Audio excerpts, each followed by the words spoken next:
Dools, Has. we've been officially recording for 50 episodes and it's time to celebrate for 50 more. But until then, Dools, just roll the intro.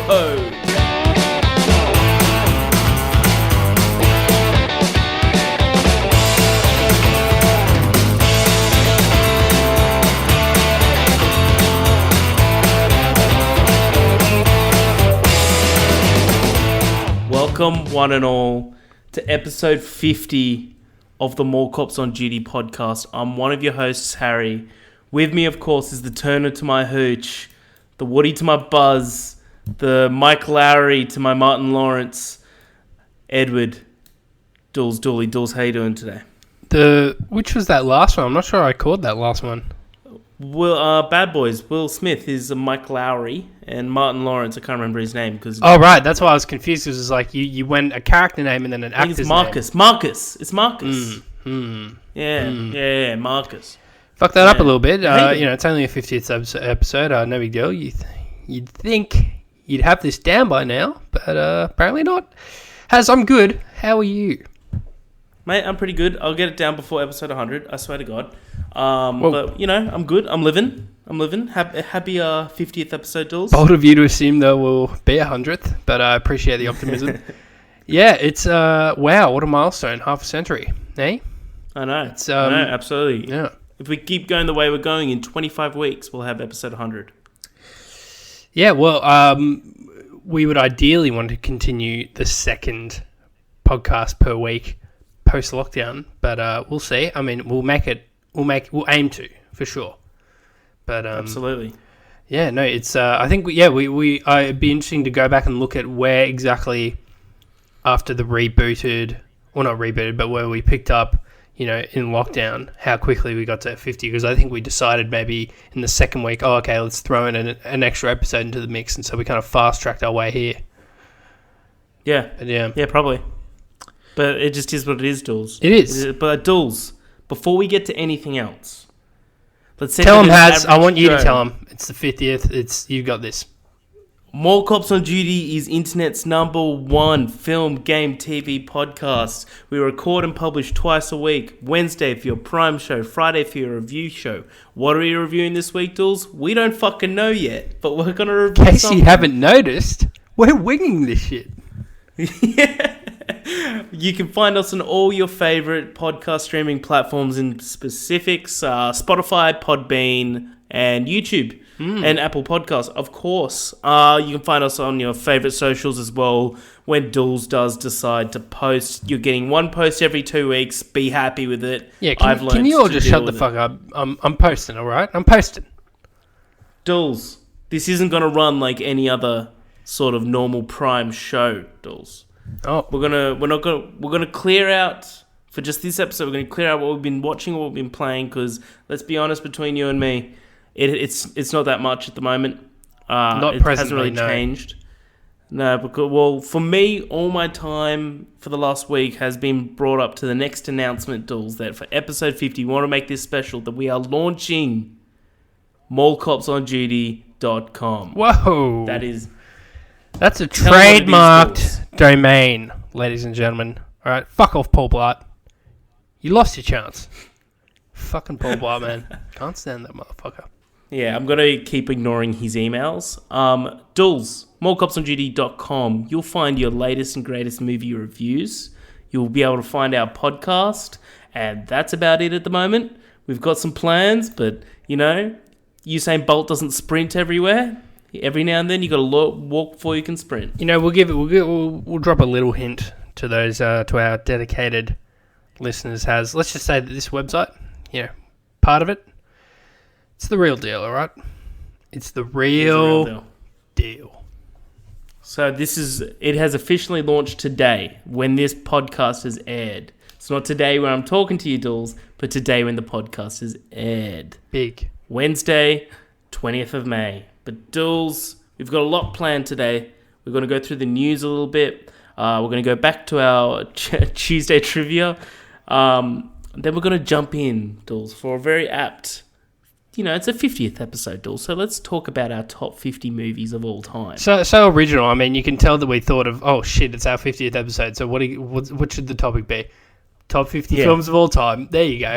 Easy. I wonder what our 100th episode topic will be, Dools. Who knows? Oh my God, I wouldn't be able to tell you. Who knows? Who knows? But we've also got some letters in, some emails in from listeners telling us what their favourite films are and why, in no particular order, because I feel like ranking your favourite movies is kind of arbitrary at this point, you know? Like, it's hard to nail down one specific movie, let alone a coherent list.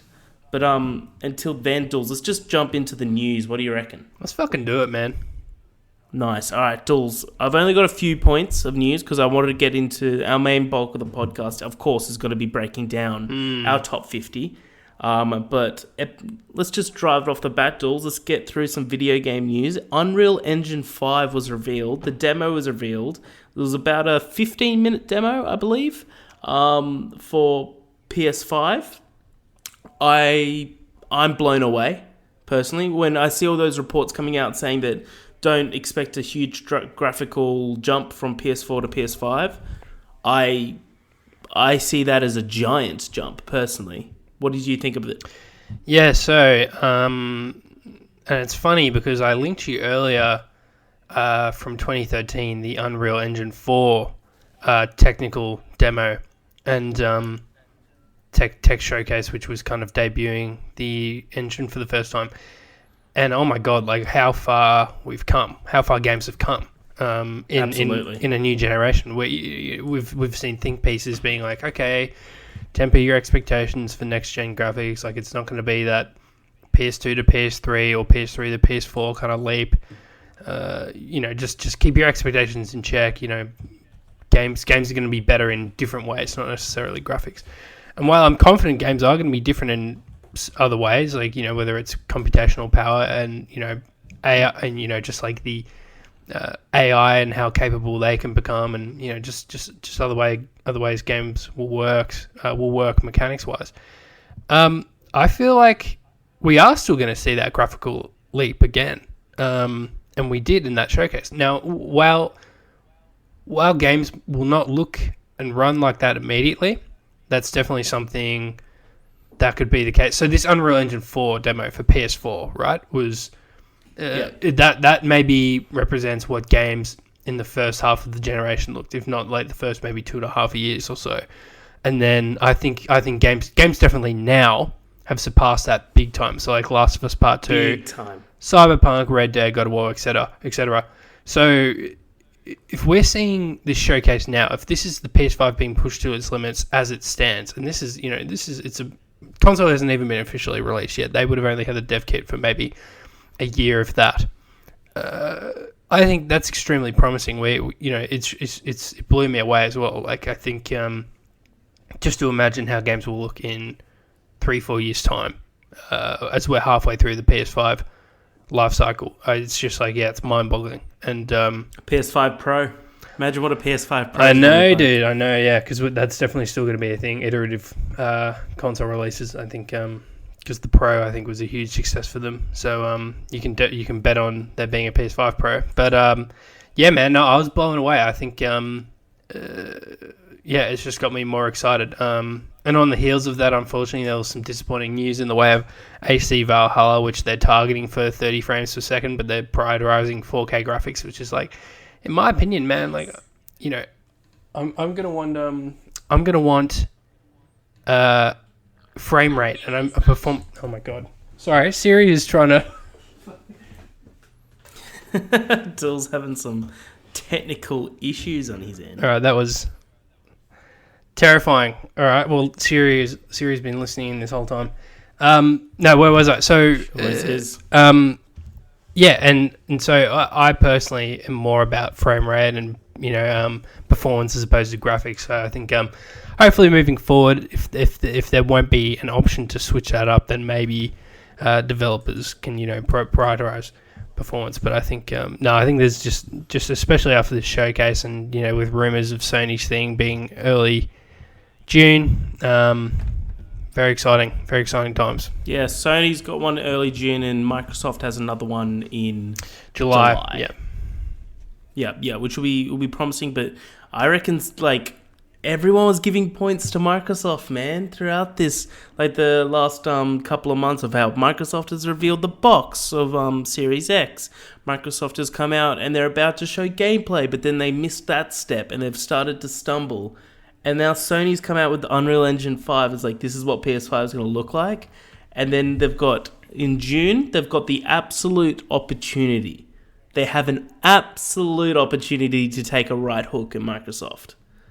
It's whether they do or not. It's entirely up to them. I think like I can see them doing a thinly veiled swipe similar to like the used game debacle back in 2013 when the initial Xbox launch, and they reversed it all at the last minute, but it was too late. The damage had been done. But when the Xbox One was first announced, they're like, you know, your console has to be connected to the internet at all times. It's, you know, it won't recognize used games. You can't trade. You can't swap games between friends. Meh, meh, meh. And then Sony's like, you don't need to be connected at all times.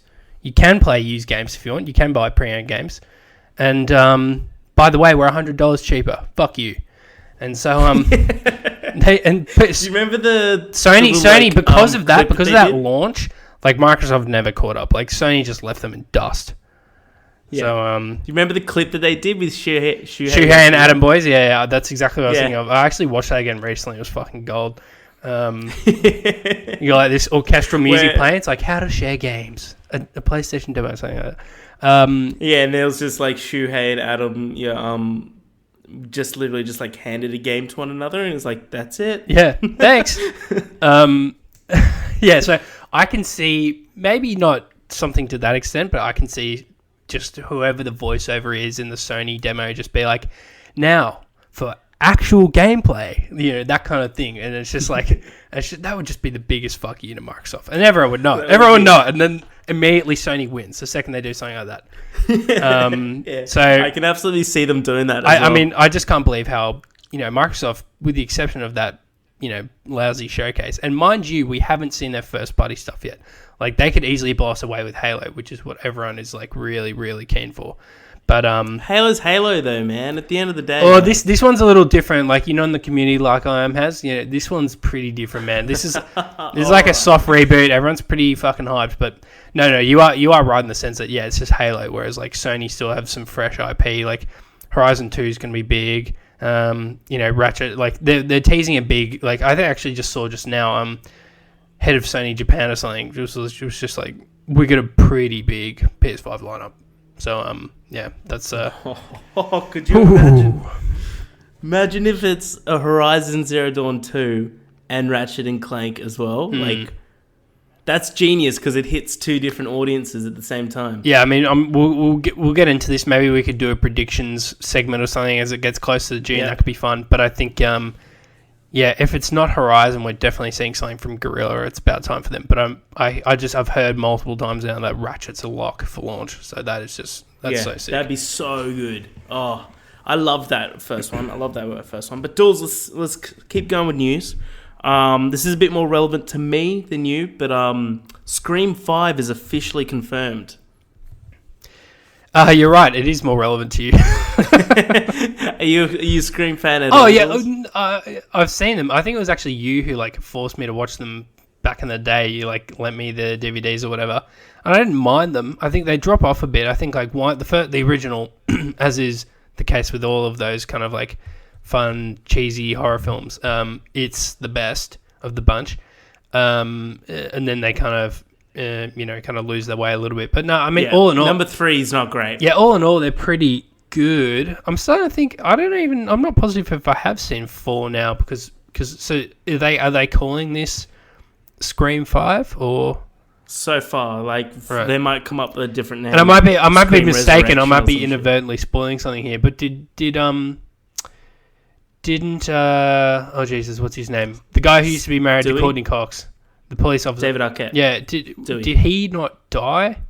Because it sounds like he's coming back. I don't... He didn't die? He didn't die. Oh, okay. No, you can't kill Dewey. Yeah, no, that is a joke, isn't it? Like, he always seems like he dies, but he's somehow still alive. Like, even in the first one, he got like an axe in the back and stabbed. Well, yeah, and he's just like, oh, I'm fine. The next movie's like, the writer's room. The next one, he's like, let's give him a limp. Yeah. Let's explain it that way. Like, all right, guys, this isn't exactly believable. Let's just have him hobble around a bit, maybe. you know. But yeah, I'm excited. I'm a cool. big fan of Screams, so I'm super excited. And if they bring David Arquette back, I haven't seen Neve Campbell in anything since House of Cards season 4. And I don't think I've ever seen her in any films. I mean, well, at least not stuff we're watching. You know, maybe she's been in straight to DVD kind of stuff. But she might be on a lot of TV. Let me have a... No, but she looked good when she was on House of Cards. I mean, I was like, fuck, like she's still like, where's she been? Yep. Where's she been? That's just all I was wondering. With this? Oh yeah. She's an attractive woman. That's all there is to it.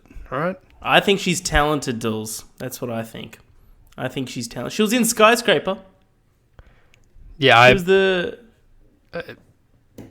She was the Rock's wife. Yeah, dude. Yeah, she was the Rock's wife in Skyscraper. There's that. The man with one leg who jumped like fucking 60 meters from one building to the other. What a movie. Dools, let's round out the news, all right? Let's finish it off. Round it out, all right. George Miller's new next film in the Mad Max franchise is a Furiosa prequel and is confirmed to not have Charlize Theron. He doesn't want to use de-aging technology because he strongly believes it takes you out of it, which I kind of agree with. And he's going with a new actress for a young Furiosa. What do you reckon? Yeah, I think, we'd really only seen the de-aging stuff. I mean, maybe it was done before with just makeup, but proper CG de-aging, I think we first saw, at least in a mainstream sense, was Marvel. So, and that was pretty good, but they didn't have them on screen too long, and I could understand why. And then we saw it like in a far more extended kind of way in The Irishman, and I thought that was pretty good. Like, I remember that first scene where you see old De Niro transition to young De Niro, and you watch the transformation in front of your eyes. Personally, I would not have included that in the film because that was a little jarring initially, but then you got over it. And then I was pretty convinced for the rest of the film after that brief moment. So I can understand why he doesn't want to use it, and I think he's kind of using that as an excuse that he doesn't think it's believable. I think the guy's clearly a purist. Like, I think he wants to avoid using as little CG effects as possible. You know, you need only watch some of the Mad Max Fury Road behind the scenes videos to see how much of the film, how much of those set pieces are actually all practical and real kind of effects. It's actually incredible. So I just feel like he doesn't want to compromise on that, and that would be a consistent use of it throughout the entire film, regardless of how good Charlize is in the role. It's still disappointing though. I mean, like, I don't know, who do you think, have you any actresses in mind that you think could maybe fill her shoes? Well, there is reports that Anya Taylor-Joy has auditioned for it, which she could be good. I hear a lot of Chloe Grace Moretz, and I just don't see it. Because she was in Kick-Ass, because she was Hit Girl. It's like, oh yeah, she can be mean. I would pick someone like Elizabeth Olsen. Like, I reckon she could do stuff like that, like 100%. Like her in Wind River, she started to get that like aggressive sort of vibe on it. So I reckon someone like her, but Anya Taylor-Joy is kind of on the up at the moment, so I reckon she's probably going to be cast. Depending on how young they want to go, I think if Anya Taylor-Joy's audition, they probably want to go a little bit younger than Olsen. Maybe even... maybe she looks a bit too young, but maybe even Maisie Williams, I think, could be somewhat convincing. Yeah. Anyway, we'll see. We'll see, Dools. We will see. That's the end of the news. That's all I've got. Do you have anything else on your end? No, I mean, like, the Furiosa thing was already announced a while ago. There was just a little bit of follow-up news to this, but I think it's also important we mention that there is an actual sequel to Fury Road in development as well. So I think, but Jesus, he's been talking about writing these films for a while now. So I mean, God, I'm a little concerned as to how far away they still are. But then again, if they're auditioning for Furiosa, then maybe that's for sooner rather than later. But Yeah, I agree. And I saw a report that the cinematographer, I can't remember his name, cinematographer of Fury Road is coming out of retirement for Furiosa. Yeah, and he did the same for Fury Road. I love that. It's like that's so cool. Yeah, it's like yeah. he's like getting the band back together, man. Getting Yeah. the band back together. Dools, should we go on to Tuesday trivia? Let's do it. Dools, Give me a fucking More worst, Cops on mate. Duty. More Cops on Duty has officially turned 50 episodes old. Wow. If you're giving me movies Follow- from 50 years ago, you piece of No. shit. No. You're gonna like this. You're gonna really like this. As soon as I say the trivia theme, you're gonna smile. You know who else is 50 years old? Well, 51, but I'm gonna say 50. Our boy Paul Rudd. Wow. So okay. welcome to Paul Rudd Trivia Duels. Oh, fuck. Are you locked? Has. Are you loaded? Is your tray in the upright position? Are you ready to take off? Let's do it. I got 10 questions for you, Duels. Question number 1. What nickname... Let's start off with a softball. This is a softball for you, Duels. You should get this one. What nickname does Falcon give Ant-Man in Captain America Civil War?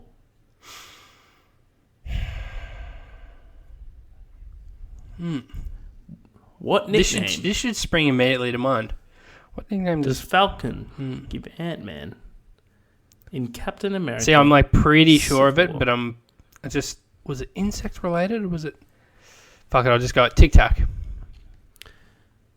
Tic Tac is correct, Duels. Correct. Oh, Good the question, crowd good goes question. wild. Thank you. Question number 2, Duels. Baz Luhrmann directed Paul Rudd in what film? Oh my god. Was he a lead? Was he just like I can say that he was not a lead. not a lead? He was a co-star. Baz Luhrmann. Baz Luhrmann directed Paul Rudd in what film?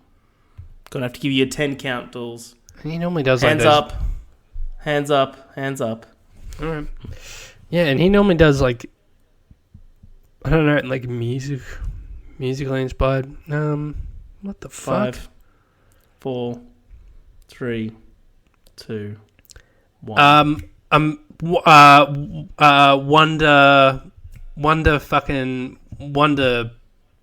Wonder Curve. Is that even a movie? No, I'm getting the name all fucked up, but it's Wonder something. It's the one where it's that one where there's that clip of him that he's talking to himself in the what is it? Oh, Wanderlust. That's incorrect. Okay. It's Romeo and Juliet. Oh, Duels. fuck off. Romeo and Juliet. Question number That's a 3. deep cut. In I Love You Man. Here we go. If I get this wrong, this will be embarrassing. Yeah.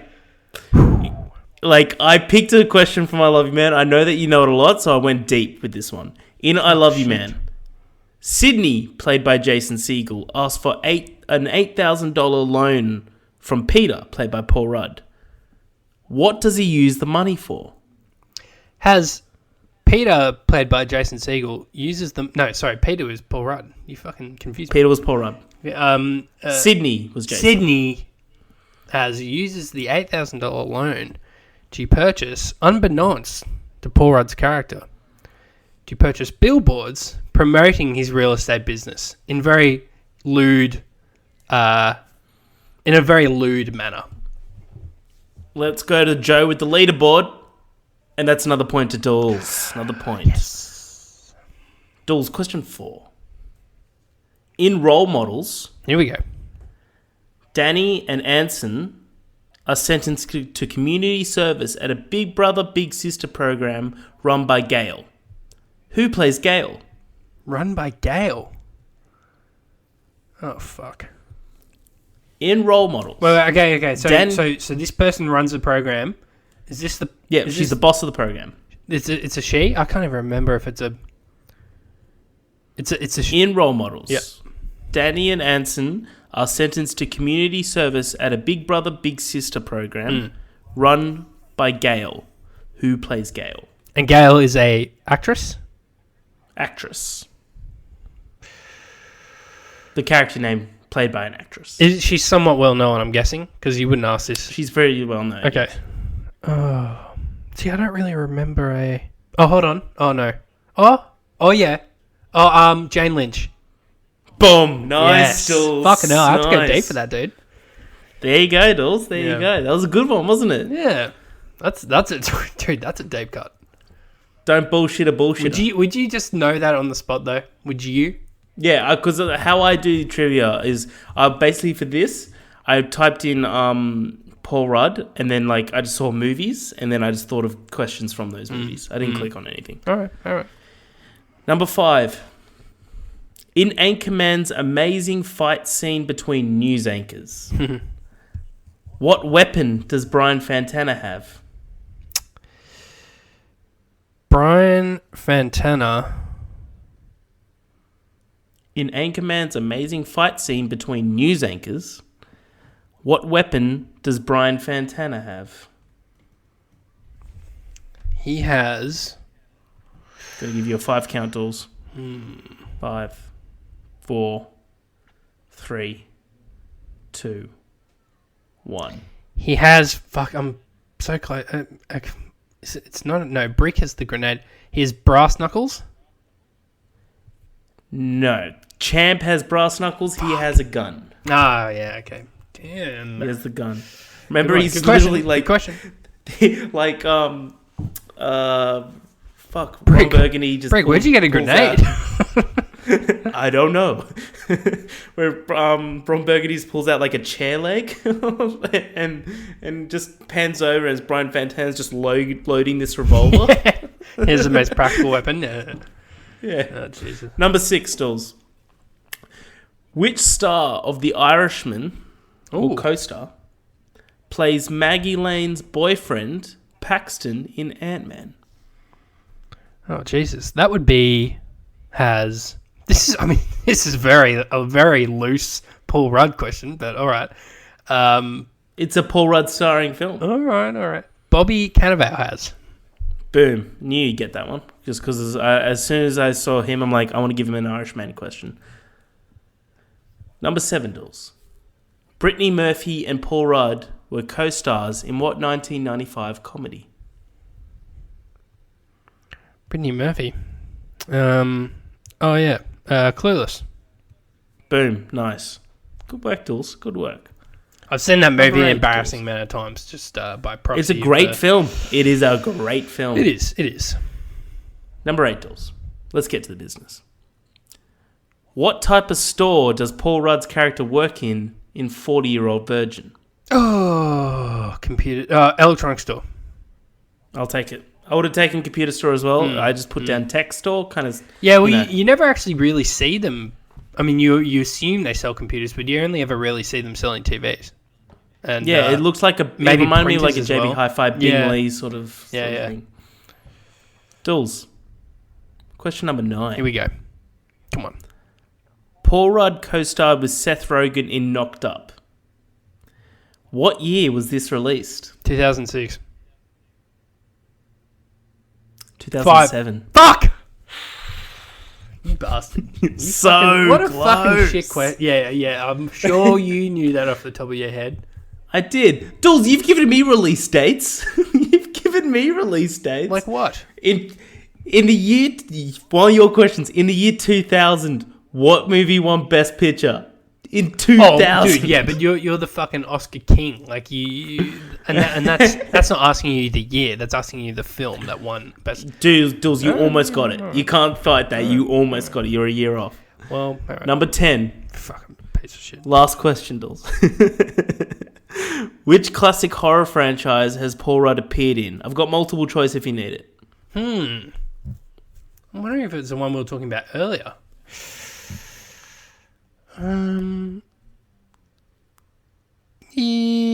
Yeah. Give me the options. I've got 5 options for you. Oh god, piece. Friday the 13th, Nightmare on Elm Street, Halloween, Scream, or Texas Chainsaw Massacre. Double the points, Dools. You know, I'm going to offer this. Double the points if you not only get the right answer, you tell me which film in the franchise. Don't have to give me the subtitle. You say, like, such and such number. See, I'm thinking Scream was a bit later in his career and he was doing better by then. But then again, maybe Paul Rudd. No, I don't think he was. So Friday the 13th, Nightmare on Elm Street, Scream, Halloween, Scream, and Texas Chainsaw Massacre. He appeared in one of these in a specific film. I'm going to go with the second. No. I'm going to go with the... Oh. This is a stab in the dark. No pun intended. I'm going to go with the second entry in A Nightmare on Elm Street. Is that your final answer, Dools? Yeah. It's a shame, Dools. It's not correct. He starred in Halloween 6, The Curse of Michael Myers. For fuck's sake. Great. Sorry, Dools. You did pretty well, though. You did pretty well. How many did you get right? You got Tic Tac. You didn't get Romeo and Juliet. You got Billboards. You got Jane Lynch. You got Bobby Cannavale. You got Clueless. You got Text. Is that how you say it? Cannavale. Cannavale? Isn't that how you say it? Oh, I just said say Cannavale. But it's definitely not that. Well, yeah, maybe you're right because it's an Italian last name. You got a 6. That's pretty good, Dools. That's pretty good. You almost got 7. You got 2006. And I thought I did get 7. So that was 6. No. I thought I got 3 wrong. You got Tic Tac. You got the ones that you got wrong. You didn't get Romeo and Juliet. You didn't get Gun. You didn't get 2007. Oh, you yeah, didn't okay, get Halloween 6. Fair play. Good work, though, Dools. Good work. Dools. Should we just get into the topic of the show now? All trivia is done and dusted. Let's do it. Dools, give me a jingle. Episode 50. Give me a jingle. It's the 50th. Half a century topic of the show. Nice, Dools. So we want to go through our top 50 films of all time. This is very loose. We're not ordering them, of course. We basically just picked 50 movies that we both really, really enjoy, that we really love, that we put in as our favorite movies of all time. And I feel like we should just go through it and just discuss them, you know? Let's do it, yeah. Because I feel like almost all of them, I think that we can both agree that they're all pretty exceptional films. But on top of that, Dools, I don't know how you'd want to run this.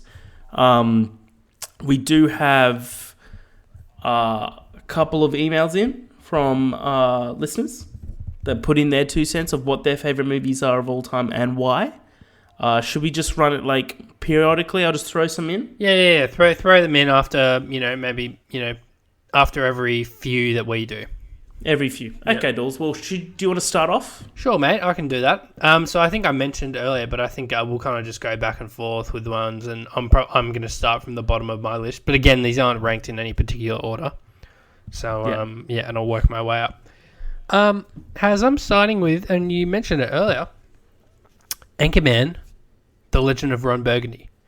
I think now classic comedy. When I think of my favorite films of all time, I think of films that stick with me, films that especially if it's a comedy, are quotable and memorable, and you can tell become instant classics. Is Anchorman: The Legend of Ron Burgundy a perfect film? No, it's not. But what film is? It's an absolute classic. There's no other way to put it. It's hilarious. It's timeless. It's still funny now. You could watch it now and have a great time. You don't really ever get tired of it. It's just one of those movies. If it's on, then you can't wait to you end up watching the whole thing when you think you'll just sit down for a little bit.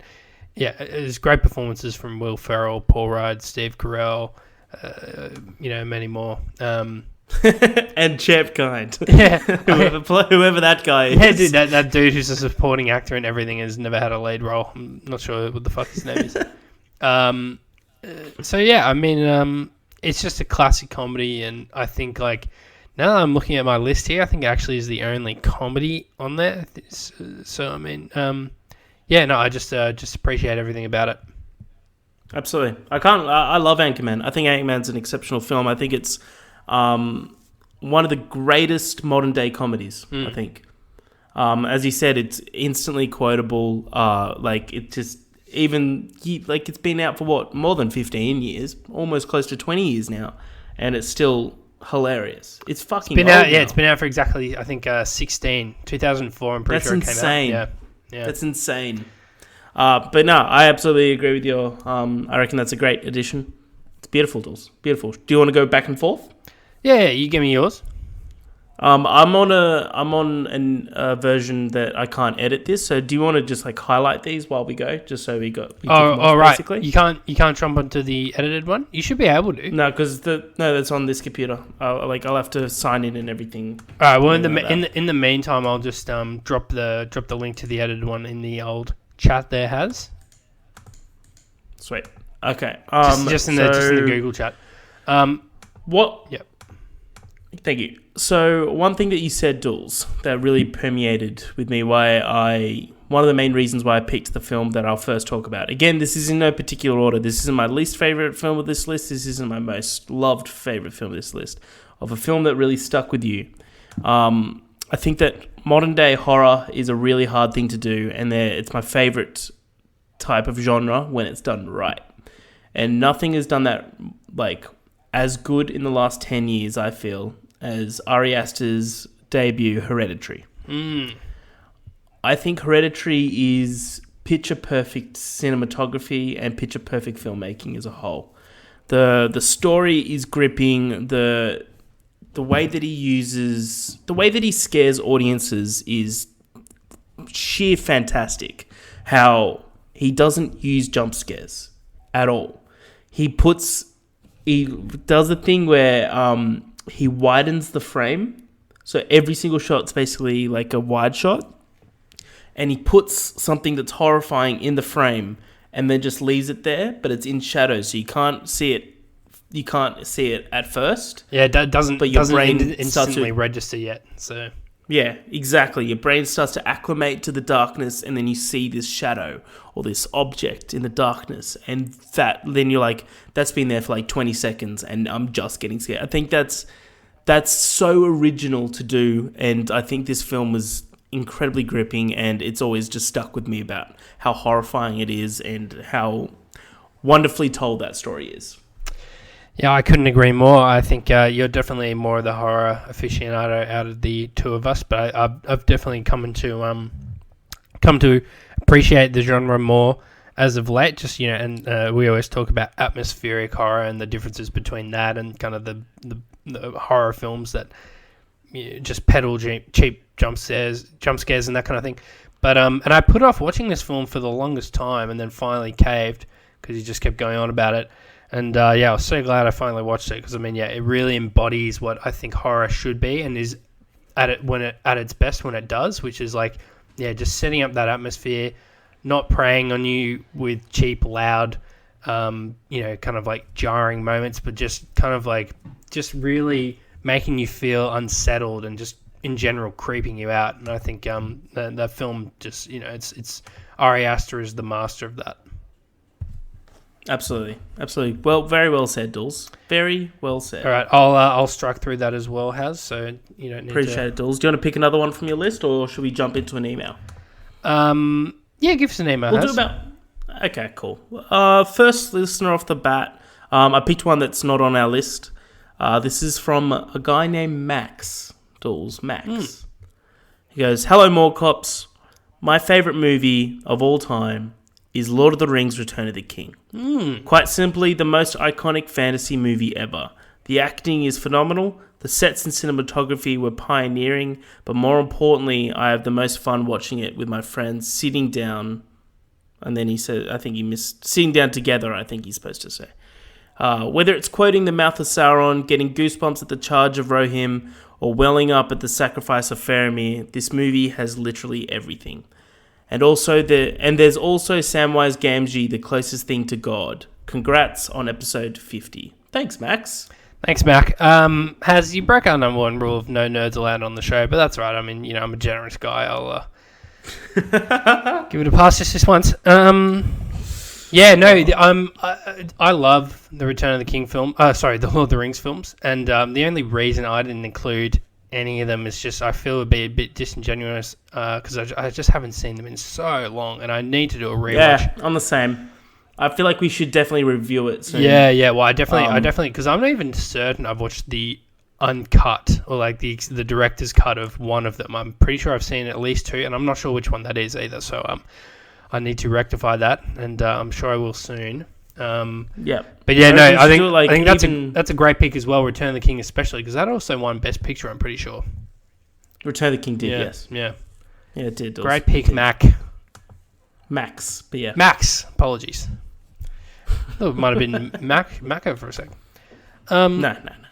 Has next on the list is, and again we spoke of this a little bit earlier, but Mad Max Fury Road. I mean, Jesus, this film is an absolute visual spectacle, a visual feast, if you will.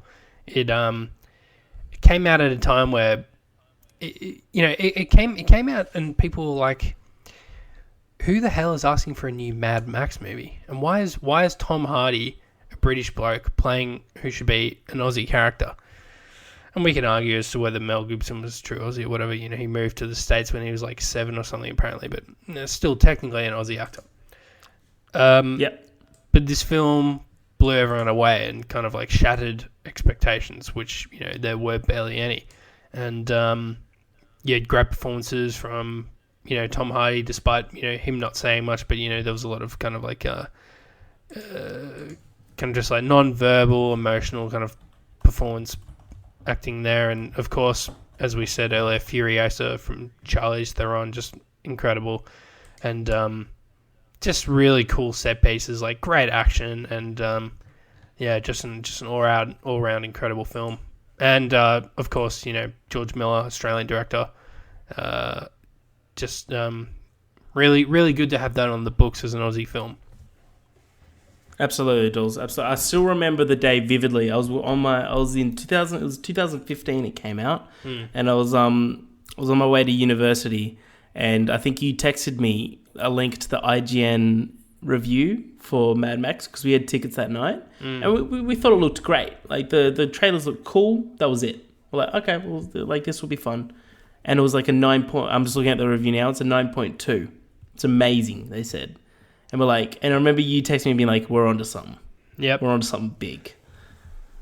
And I remember walking out of that cinema, I was just like, holy shit. That was incredible. It's an experience. It's one of those type of movies I describe as an experience. And Haz, would you also attest to its, the visual nature of the film and, its cinematography, and would you also recommend that people don't watch on a laptop, Haz? I would recommend against it. Like at least a 65-inch TV is absolute minimum. And if you're someone who is watching those kinds of films on a small 13-inch laptop screen, what do you have to say to those people, Haz? Like there's some words. There's definitely some words, Stalls. There's definitely some words. Absolutely some words, Stalls. I'm not gonna say them. It's a G-rated podcast. Absolutely, Dools. But Dools, let me pick one. Dools. All right, let's go here. Every Christmas time, Dools. Here we go. We sit around the tree. We sing some Christmas carols. We eat some Christmas cookies, some little bit of gingerbread. We drink a lot of beer. And we watch the greatest Christmas movie of all time. That's John McTiernan's Die Hard. I think Die Hard is quintessentially the best action movie ever made. I think it's one of the best movies ever made. I think it's absolute patriotism on screen, and I've watched it north of 30 to 50 times. And I think it's a sheer perfection in a film. I think it's one of the most quotable action movies ever made. And I think that it made Bruce Willis's career. I think Die Hard Bruce Willis's career attests to how good Die Hard is, because before that he was just a sitcom actor in sitcoms like Moonlighting and stuff. And then he did Die Hard, and he was one of the biggest action stars of all time. And it still lives up and has one of the best villains in film. Alan Rickman's Hans Gruber is fucking amazing. Because he's not just this henchman, this like big guy that loves to like watch the world burn. No, he's this sophisticated thief. Like there's there's the scene where Holly Gennaro is in the vault with him and with Hans, and she finds out that he's stealing all these bank bonds, and he's just like, after all this, all the people you've killed, you're nothing but a common thief. And he rushes right up to her face and goes, I'm an excellent thief. And he's like, I'm an excellent thief, Mrs. Gennaro, and now that I'm upgrading to kidnapping, I mind your tongue. Something like that. It's fucking awesome.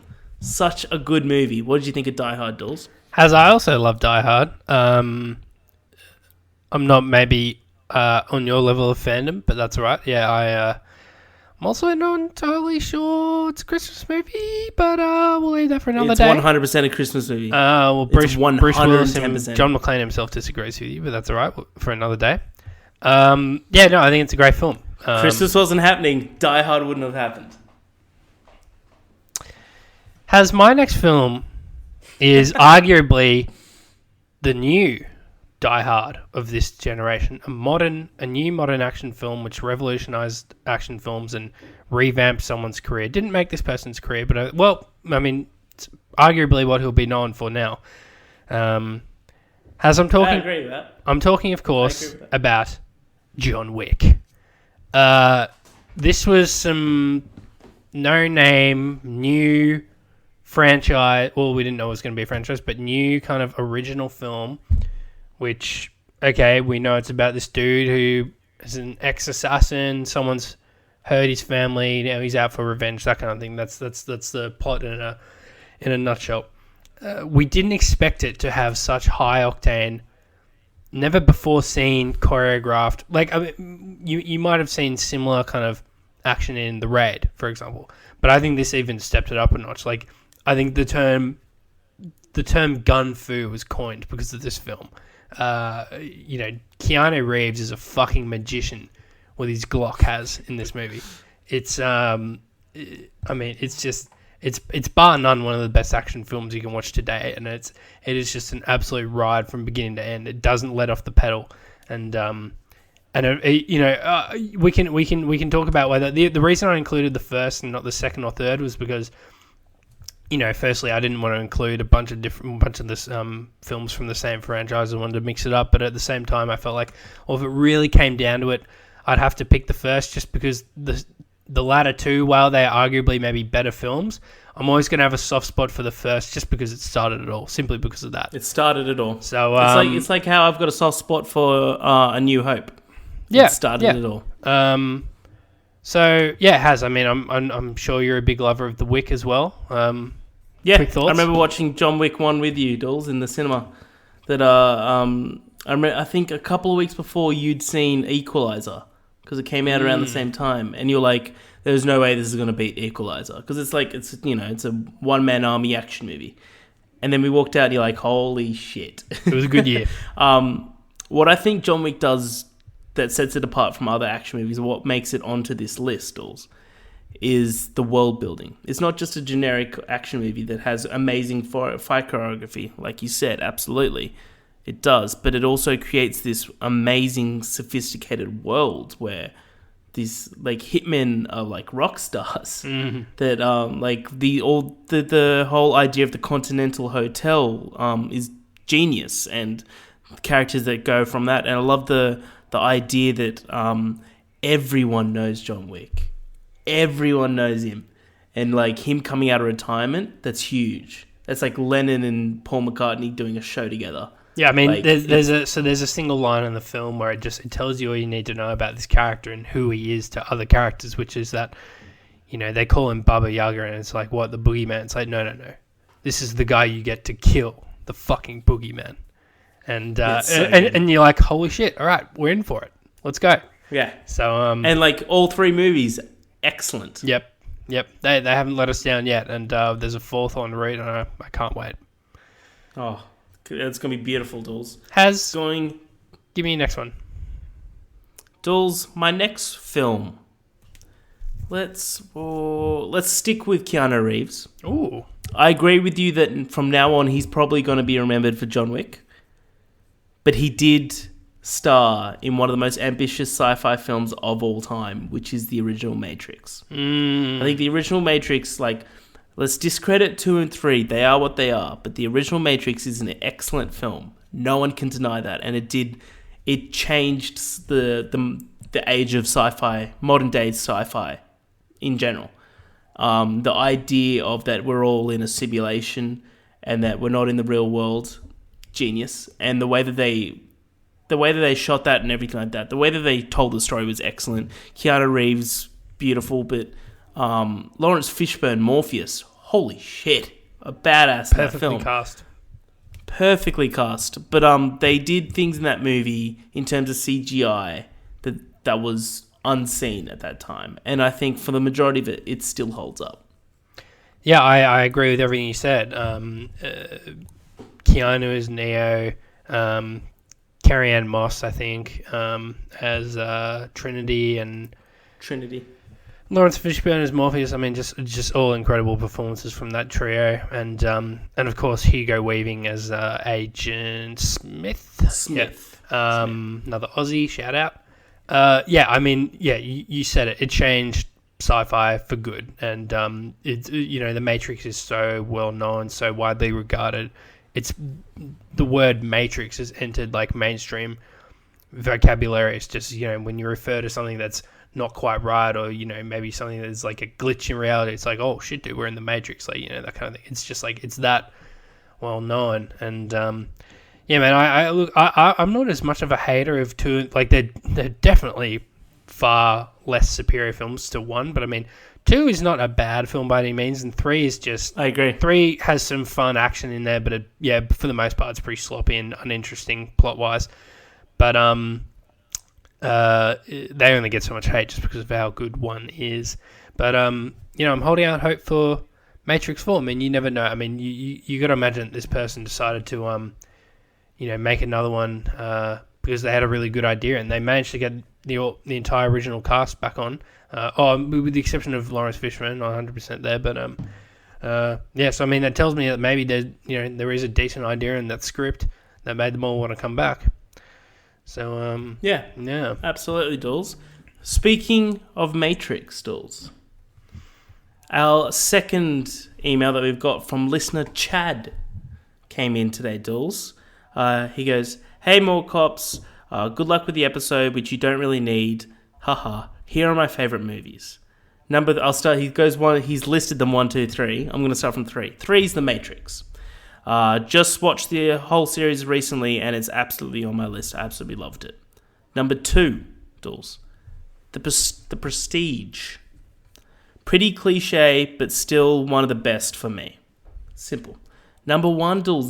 This got me. I thought this was interesting. Number 1 is Mulholland Drive. All right. One of the most depressing movies I've ever watched. Love and hate with this one. Strongly believe that everyone should watch this. It's always stuck with me.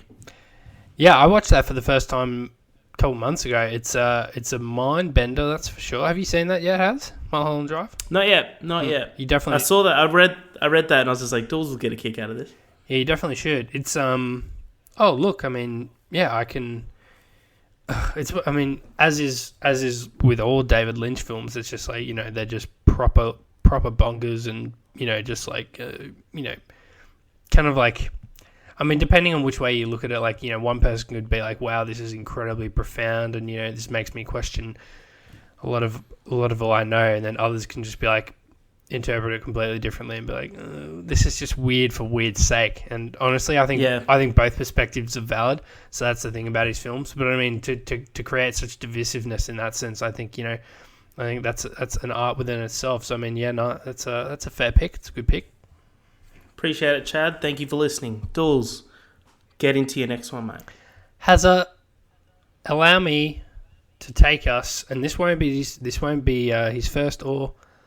This is his first but not last appearance on this list, but allow me to give you Quentin Tarantino's Inglourious Basterds. This is one of his greats. This is just an exceptional film. Not only a combination of two of my favorite things, World War II, in the in the media sense, in the entertainment sense, in that setting. I was like, So it's where a are you no, it's a going? no love war. It's a no love death and Yeah. destruction. I don't mind it. You're But like, I oh, we lost a lot of good guys out there. had to clean that up. And yeah, so World War II as subject matter, and then Tarantino. I mean, match made in heaven. Absolutely. You have, for the first time in mainstream Hollywood, Christoph Waltz come onto the scene, which, you know, his performance netted him an Oscar. He's that good. You have that infamous opening scene where it's just that long conversation with him and the French farmer who's The milk. Yeah, and the milk. I mean, and then you have another similar scene, like, because with him in the restaurant, and these long kind of prodding scenes where all they're doing is talking, but things are so tense because he gives off this certain vibe. Like, it's undescribable. I mean, he is why that film is as good as it is. If you took him out, you'd still have a great film, but you would not have an incredible film. And then, of course, you have like Brad Pitt and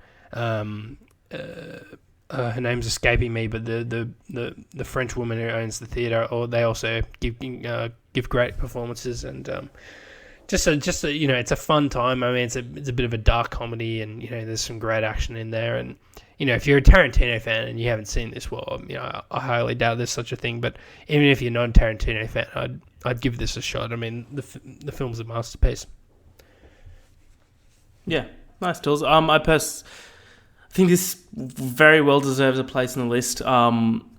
This is not going to be the last time we talk about Tarantino, but Inglourious Basterds is my favorite Tarantino film. I adore it. I think that everything about it, everything that you said is absolutely true. I think a big shout out to Brad Pitt. I think this is Brad Pitt's best role. I think Brad Pitt should have got the Oscar for the Inglourious Basterds. He was awesome in Once Upon a Time in Hollywood, but personally, I think Inglourious Basterds is his best role he's ever done.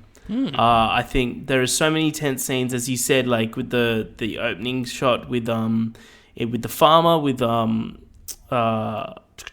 Christoph Waltz, and the restaurant scene, of course, but also the underground bar where they're doing the drinking game with Michael Fassbender. Oh, tense as fuck, but there are so many. It's so quotable, so much fun. It's just so good, and it really. Oh shit! Wait.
Can you hear me? Yeah, mate. Sorry, because I was on here since 6, so So I was just like, wasn't watching my battery life, but it's all good. I'll cut this from after you finish talking about Inglourious Bastards. Yeah. I think you were in the middle of talking, weren't you? Yeah, but I'll just cut it and just say, great pick, I agree. It's Oh, my okay, favourite right. Yeah, Tarantino fair movie, enough. yada yada. Yeah, Dools, absolutely great pick. Inglourious Basterds totally deserves to be on this list. It's actually my favourite Tarantino film. I think everything about it is absolutely perfect, and beautiful pick, Dools. Next pick on my list, Dools. Let's bring Nolan into the mix. Ooh. First, not the last time, Dools. Inception, Dools. Nolan's first Academy Best Picture nominee for Inception. I think Inception's exceptional. I think that Leonardo DiCaprio absolutely kills it. The story is so complex and beautifully told, and the visuals are absolutely stunning.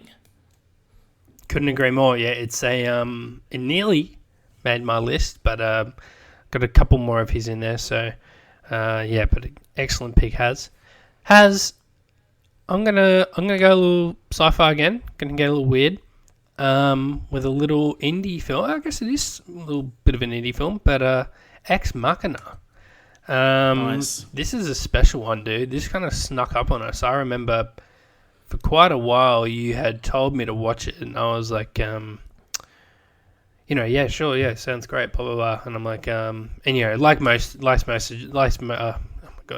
like most suggestions of yours, I kind of brushed them aside and ignored them for the time being. But when I finally got around to it, I was very pleasantly surprised. I was blown away, actually. I was by such a simple premise on paper, and such there's basically the one set in the film. This guy's reclusive kind of compound. You got this tech mogul who's a bit up himself in Oscar Isaac, and the programmer who's been invited to come see what the next project is, played by Domhnall Gleeson. And the project we find out is artificial intelligence in flesh, and I think played by Alicia Vikander. If you haven't seen it before, I won't say much more. Just watch it. Like it's a must watch for even if you're not into sci-fi. I still think it's like a fascinating kind of like commentary on humanity and other things, and very very thoughtful film. Absolutely, Dawes. Couldn't have said it better myself. Absolutely. Love that film. It's so beautifully told in such a small location, and thought it was brilliant. Dawes, in space no one can hear you scream, because my pick is Alien. Alien is such a horrifying concept of a film, and they did it so well. It could have just come out as another creature feature sort of campy sort of film, but the way that this is how you do horror. This is the definition of atmospheric horror. Sure, there has some like violence with the chest bursting scenes and stuff like that, but the idea of the xenomorph is so well done, and Ridley Scott just nailed this out of the park. It's isolation. It's an isolation film in space, and nothing's more scary than like if you think you're alone, but you're not alone, and you got nowhere else to go. It's making me think it'd be a good one to watch while we are in isolation. That's a really good film, and I actually only watched the sequel for the first time like a couple months back, and I actually think I do prefer the first. I think that's because that's like atmospheric horror in its prime. I agree. Aliens is great. It's a fun action movie, but I think the first is still probably the better one in my opinion. Good pick, good pick. Is it time to hear what the listeners have for us? Oh shit! Didn't have one teed up, Dawes. Do your right. one, That's and then I'll tee one up. That's all right, sir. I'm gonna go with the classic. I'm gonna go with the goodie. Let's go back to the 80s, and let's talk about Indiana Jones and the Raiders of the Lost Ark. Great film.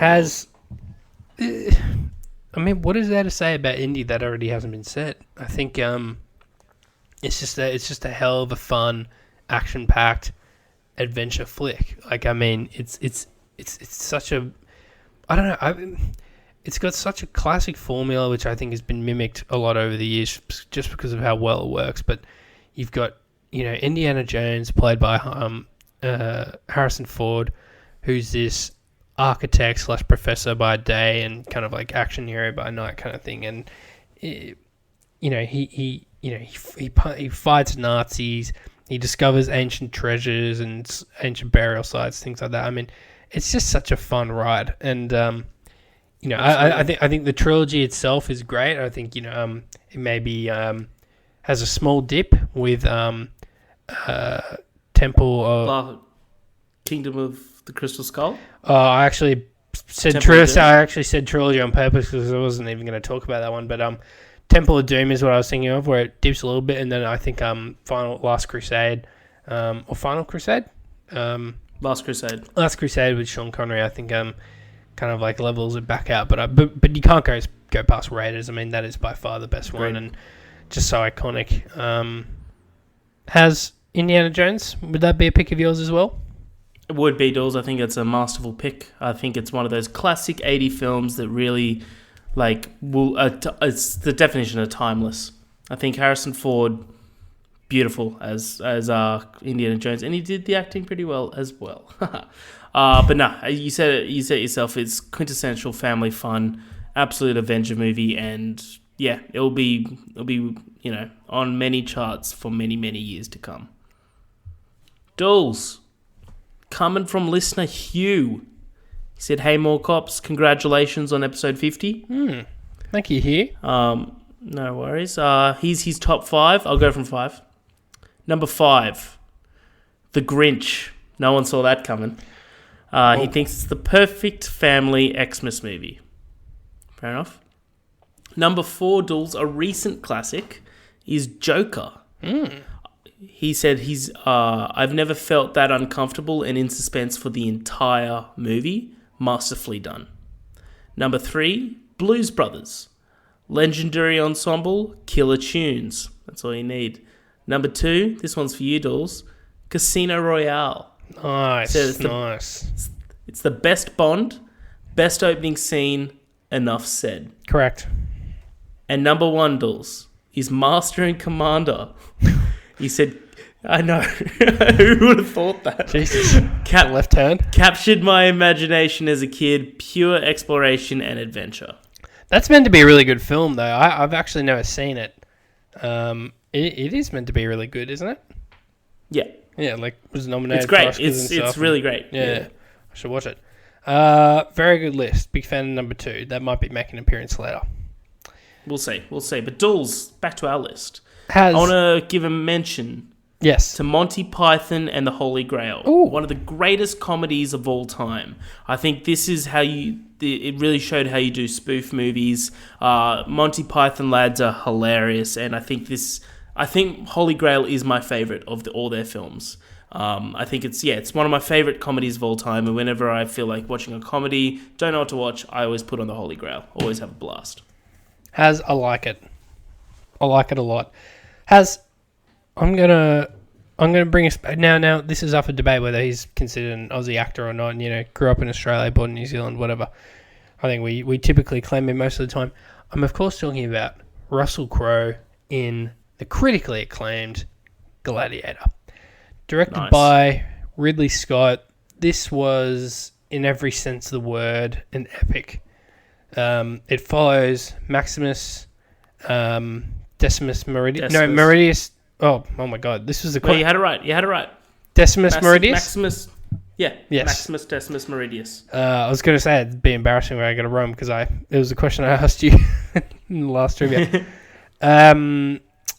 It follows him, who general of the Roman army, ancient Roman army, and is swiftly betrayed because the emperor seeks to have Maximus replace him, which was goes against tradition of having his someone in his bloodline succeed him, which at the time would have been his son, played by Joaquin Phoenix, and tragic things occur. He loses his family. We all know the story. We've all seen this film, and it's a beautifully told revenge tale, because that's what it is in the end. At its surface, it's a revenge film, and I think it's an absolute spectacle. Russell Crowe is just a fucking king in it, and the fight scenes are epic and beautifully choreographed. And this is just one of those movies that you can put on any time, and I'm fucking there.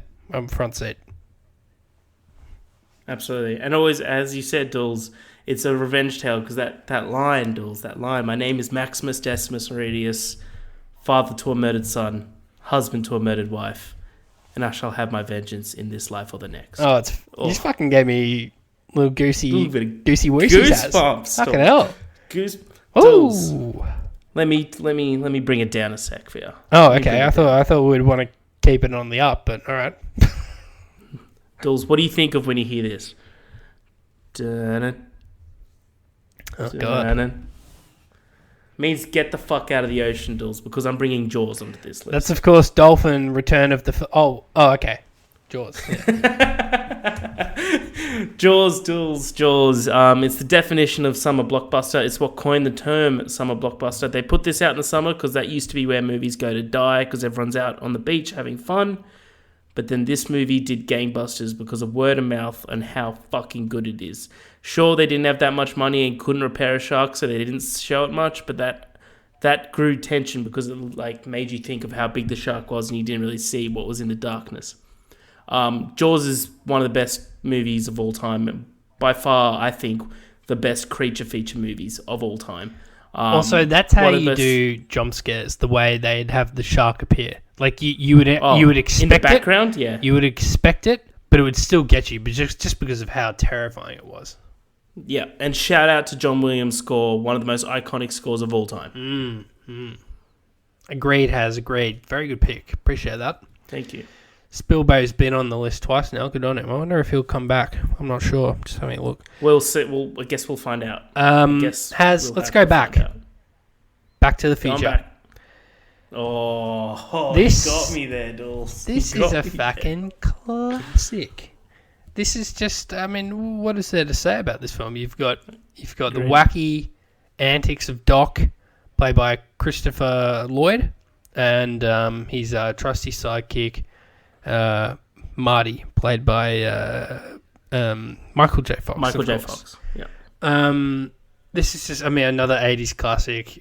It's just such a feel-good film. It's such a revolutionary film in the sense that, I think it paved the way for a lot of kind of films that dealt with time travel. I doubt it was the very first film to do time travel. I don't know, but it definitely is the one that, if ever a film deals with time travel in a meaningful way, it always makes a kind of flippant reference to, just because it was the film that kind of birthed that kind of concept, and and how if you go back and change your past, or change the future, that kind of thing, and splitting timelines up, and you can't you got to make sure you can't see your parents or your past self, or just things like that. And it's just such a cool, it's a fun family flick, but at the same time it's kind of thoughtful and interesting, and makes you ponder the possibilities of time travel were a thing. And it was followed up by 2 excellent sequels. I love 2, and I love 3 as well. I know 3 is not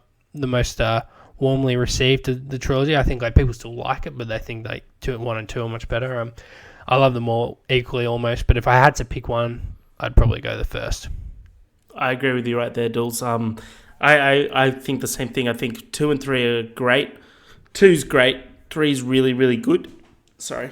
2, I still really like 3. It just, I agree with you. It's just not as strong as the first 2. I think it gets a lot more hate than it deserves. But number 1 is absolutely a timeless classic.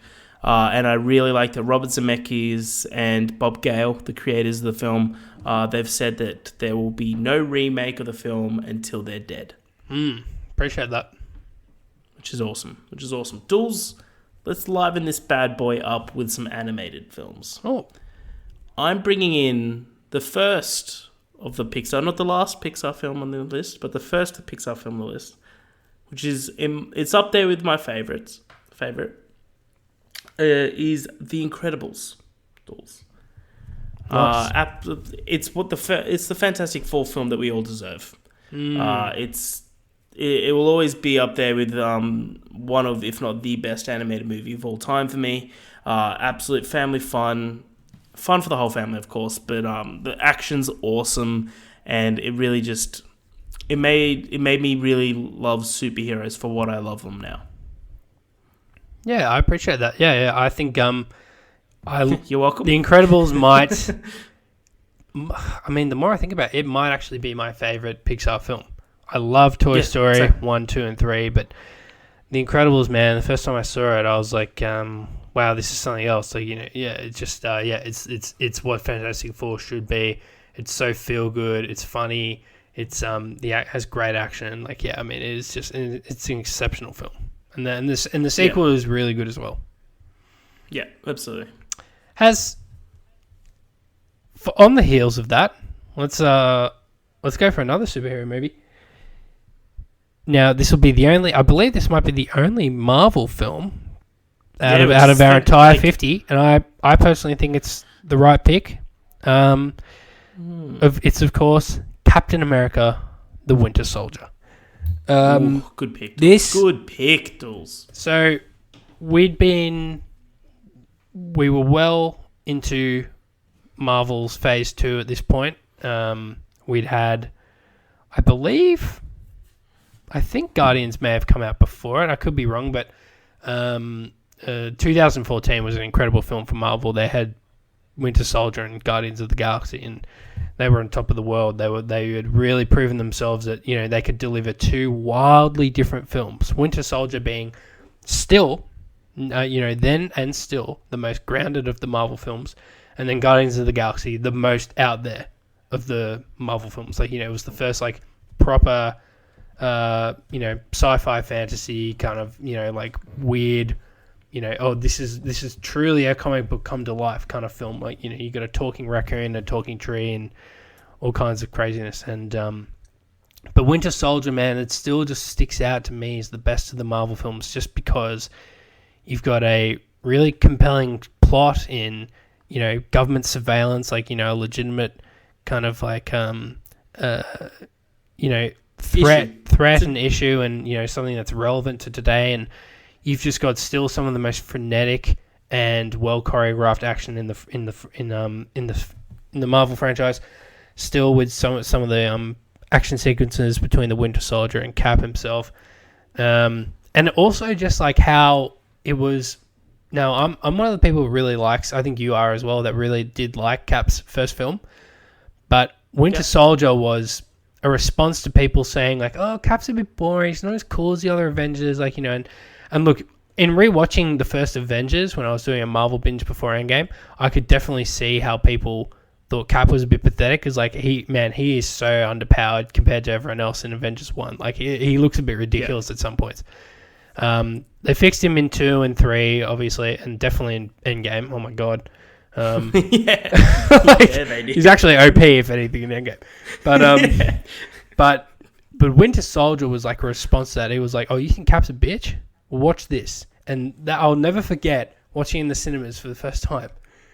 And we're like, "All right, well, let's see how this goes." They have that first moment where he jumps out of the chopper, into the ocean without a chute, and that guy's like, "Was he wearing a chute?" It's like, "No, he doesn't need one." I'm like, "All right, okay, pretty cool."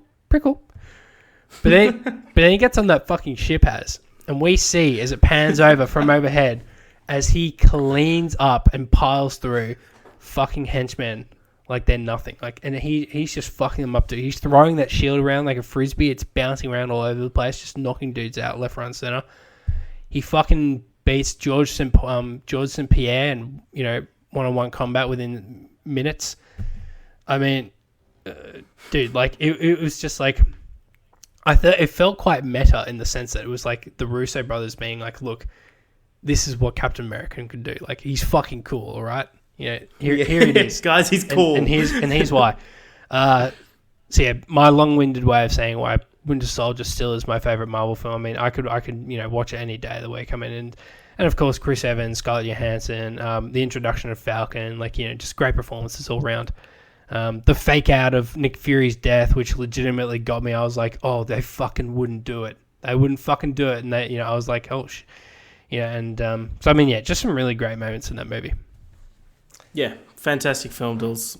Yeah, it's up there with one of my favorites of the MCU. So definitely deserves to be on this list. And as you said, it really reinvents the character, and shot him to stardom. You know what I mean? Agreed.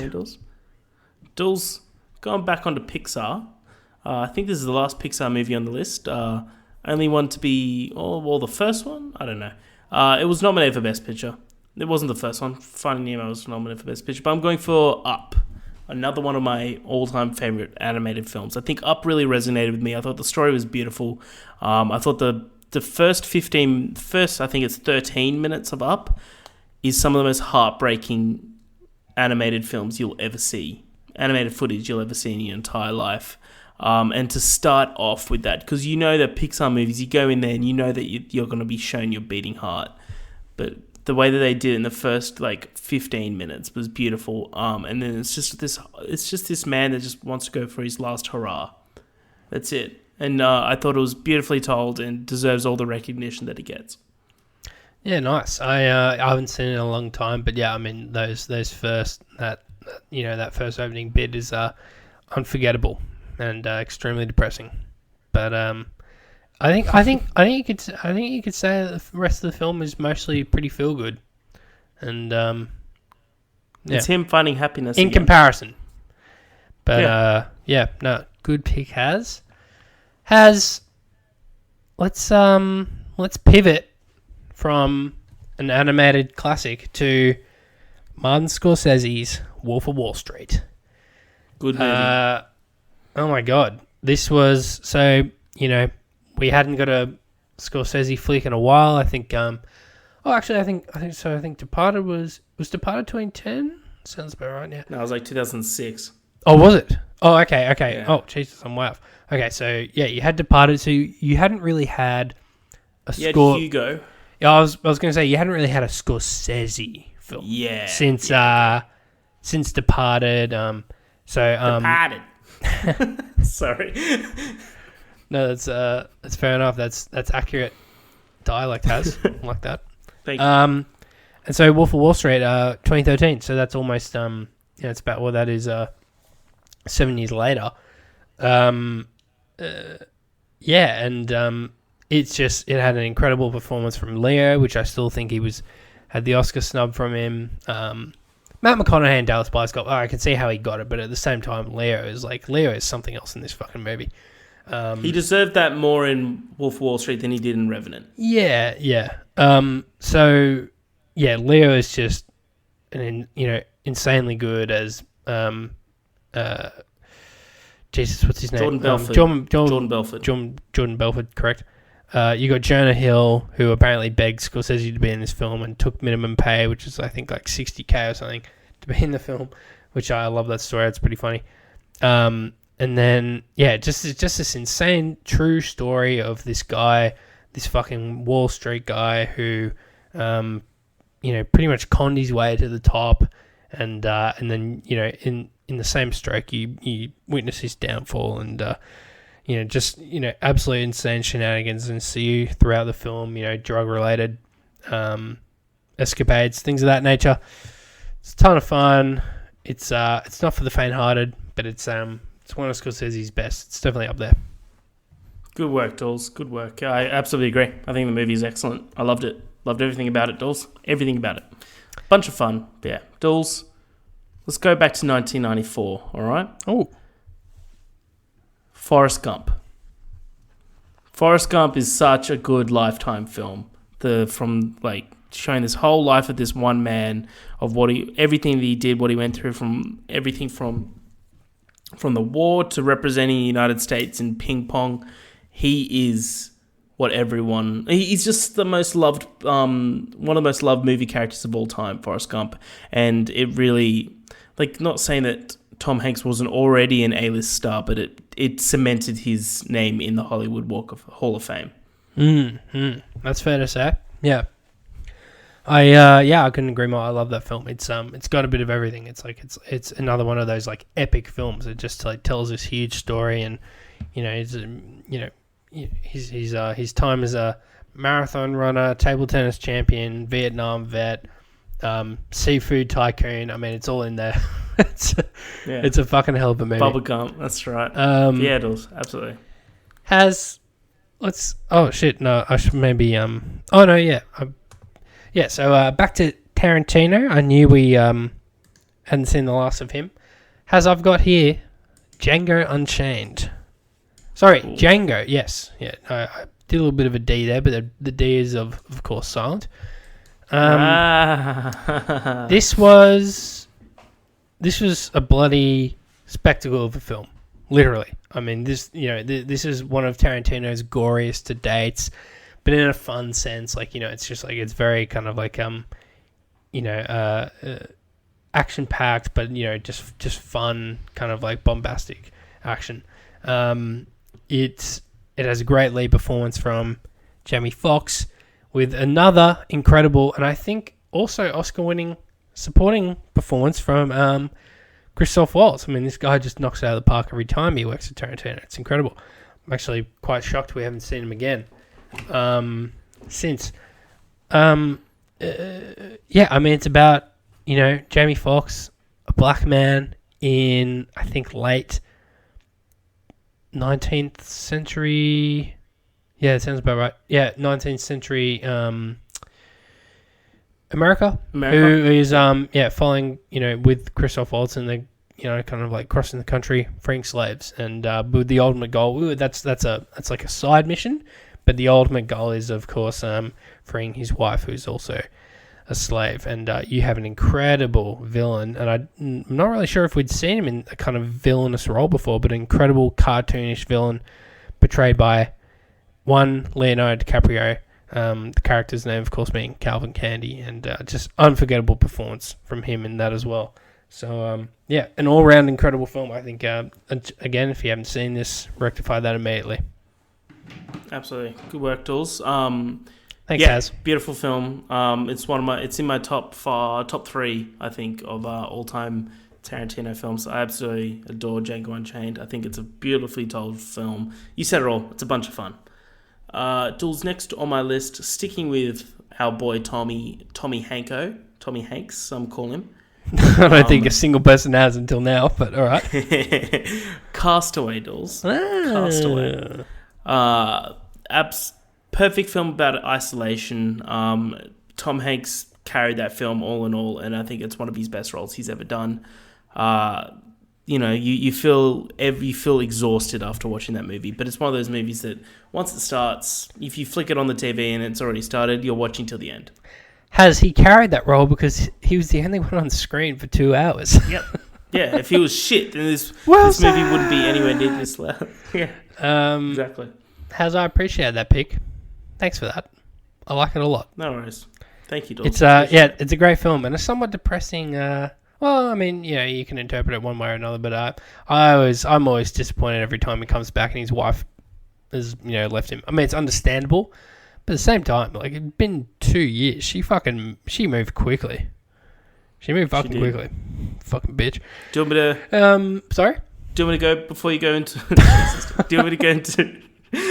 Women, man. Do we go into another email before we move on, Dawes? Yeah, let's go.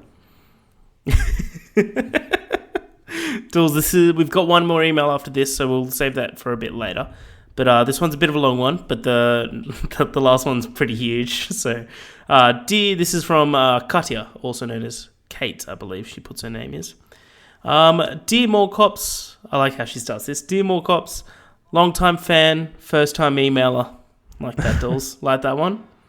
Just wanted to send a highlight reel of some of my favourite flicks that I hold fond memories in hopes that it may do a Marie Kondo for you and spark some joy. I don't get the reference either. Number 5, Dawes. Sleepless in Seattle. Another Tom Hanks movie, but this time with Meg Ryan, which makes it okay. A beautiful romance referencing, quote, An Affair to Remember, which is another film. It always makes me smile. The characters are lovely. Annie is this gorgeous woman in a relationship with another man who interestingly is a nice guy, but not the guy. The guy is obviously Sam, played by Tom Hanks, accompanied by Jonah, who is the kid who thinks you're going to have before you actually have kids. I like that. The gooey romantic in me melts watching this and makes me want to spend Valentine's Day on the Empire State Building.